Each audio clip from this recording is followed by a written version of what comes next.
Baik, kita ke Bumi Kenyalang. Antara fokus hari ini, persiapan untuk perayaan Gawai Dayak 2023 di Pusat Konvensyen Borneo Kuching berjalan lancar. Perinciannya bersama Boma Win di sana. Silakan, Boma. Ya, Azam, terima kasih. Persiapan dan persediaan untuk menyambut perayaan Gawai Dayak 2023 yang akan berlangsung di Pusat Konvensyen Borneo Kuching BCCK berjalan lancar. Sesi raptai telah diadakan untuk memastikan kelancaran majlis esok. Timbalan Premier Sarawak yang juga pengerusi Jawatan Kuasa Induk Perayaan Gawai Dayak 2023, Dato' Amar Douglas Uga Embas hadir bagi meninjau segala persiapan. Beliau berkata pelbagai program menarik akan berlangsung sepanjang majlis tersebut, termasuk persembahan gendang pampat, persembahan daripada artis tempatan yang terdiri daripada Ricky L, Melissa Francis, Rosie Mila dan Eddie Kuing. Selain itu, persembahan khas seperti peragaan pakaian tradisional oleh Kumang Keling, Dayung Sangon dari Pogan, Keligit dan Belawan turut akan diadakan bagi memeriahkan lagi perayaan Gawai Dayak 2023. Majlis tersebut akan dihadiri oleh Perdana Menteri Datuk Seri Anwar Ibrahim, Premier Sarawak Datuk Patinggi Tan Sri Abang Johari Tun Openg serta isteri Puan Sri Datuk Amara Jumaani Tun Tuan Kebujang dan Timbalan Perdana Menteri Datuk Sri Fadilah Yusof. Dalam pada itu, Yang di-Pertua Negeri Sarawak Tun Pehin Sri Abdul Taib Mahmud dan isteri Tuh Puan Datuk Patinggi Ragat Kurdi Taib dijangka hadir menyerikan majlis perayaan Gawai Dayak 2023. Hubungan perdagangan dan pelaburan di antara Sarawak dengan China amat penting untuk pembangunan ekonomi Sarawak. Timbalan Premier Dato' Amar Awang Tengah Ali Hassan berkata jumlah nilai dagangan antara Sarawak dengan China telah mencatatkan peningkatan pada tahun lepas iaitu 36.73 bilion ringgit berbanding pada 2021 iaitu 27.045 bilion ringgit. Dato' Amar Awang Tengah memaklumkan ketika ini beberapa pelabur dari negara China menjadikan Sarawak sebagai pangkalan operasi seperti solar dan pembuatan keluli.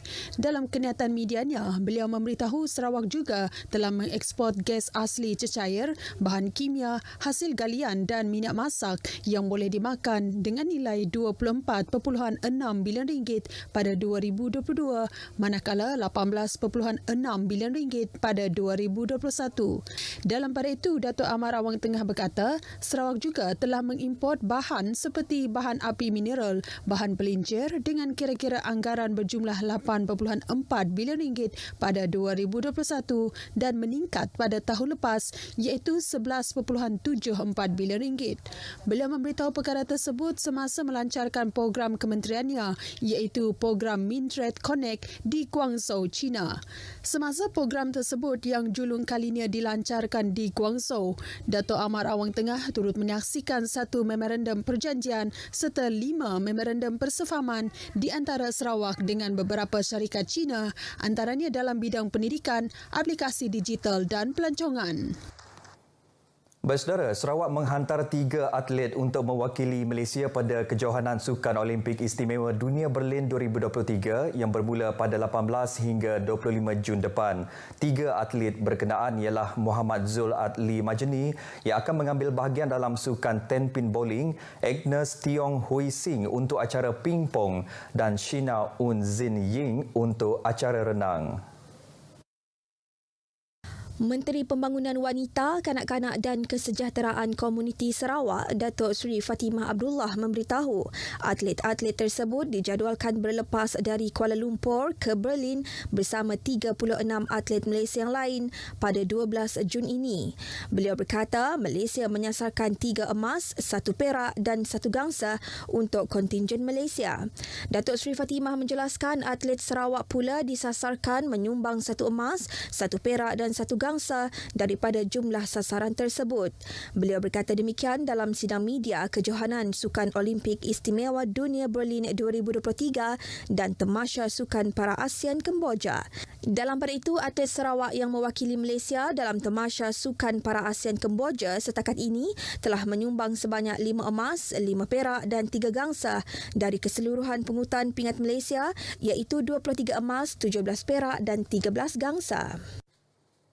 Sarawak telah menyertai Forum Kelestarian Minyak Sawit Antarabangsa ISPOF yang berlangsung di London. Timbalan Menteri Tenaga dan Kelestarian Alam Sekitar Sarawak, Dr. Hazlan Abang Hibni, yang merupakan wakil kerajaan negeri dan salah seorang panel forum berkenaan, telah berkongsi rancangan komprehensif kerajaan negeri untuk menangani peralihan tenaga dan krisis iklim, dasar ekonomi hijau Sarawak, peralihan tenaga serta menerajui teknologi berasaskan karbon. Dalam kenyataan medianya, Dr. Hazlan berkata, kerumitan berkaitan minyak sawit telah menimbulkan cabaran kepada penggubal dasar dalam mengoptimumkan faedah sosioekonominya sambil mengurangkan kesan negatif terhadap alam sekitar. Oleh itu, beliau menjelaskan keseimbangan antara kesan alam sekitar, sosial dan ekonomi merupakan asas penggubalan dasar ke arah pembangunan industri minyak sawit yang lebih mampan.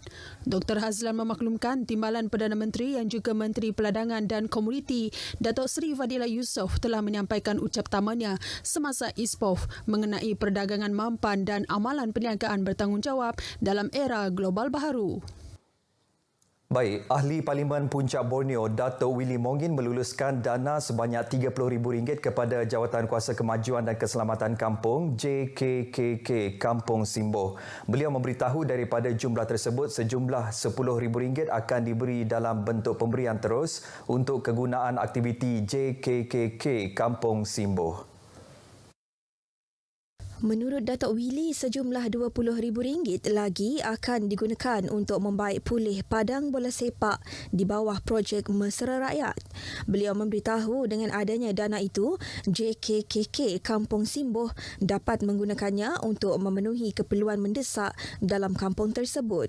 Datuk Willy berkata di samping itu, penduduk setempat akan menerima kemudahan yang lebih baik bagi aktiviti sukan dan rekreasi. Beliau berkata demikian ketika berucap merasmikan majlis penutupan Sukaneka Gawai Kampung Simboh di Dewan Serbaguna Kampung Simboh. Dalam pada itu, Datuk Willy memberitahu program anjuran Biro Hal Ehwal Belia Kampung Simboh ini amat baik untuk memupuk kerjasama dalam kalangan penduduk kampung, terutama belia, dalam membendung masalah sosial dan meningkatkan jati diri. Kelab Penduduk Borneo Highlands BHRC mempromosikan Borneo Highlands sebagai destinasi pelancongan penting di peringkat tempatan dan antarabangsa. Ahli Dewan Undangan Negeri Adun Batu Kitang yang juga pengerusi BHRC, Loke Chiang memberitahu, Borneo Highlands antara tempat yang sesuai untuk melakukan aktiviti berkemah. Menurut Loh Hei Chiang, ini memandangkan udaranya yang bersih dan segar, tambahan pula persekitarannya yang indah serta selamat.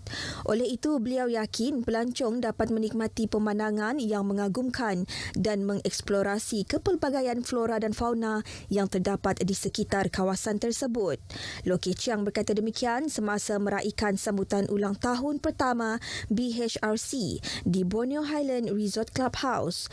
Bersempena sambutan itu, BHRC mengadakan Pesta Glamping 2023 selama 3 hari 2 malam dengan menyediakan kemudahan penginapan kepada ahli dan tetamu mereka. Lebih kurang 300 orang telah menyertai pesta tersebut yang terdiri daripada pelbagai kaum. Untuk rekod, BHRC berperanan untuk melindungi hak dan kepentingan penduduk serta pemilik harta di samping memupuk hubungan antara agensi kerajaan dan penduduk. Baik saudara, perkongsian itu tadi mengakhiri berita dari Sarawak. Salam Malaysia Madani. Kita kembali bersama Azam di Angkasa Puri. Azam, silakan.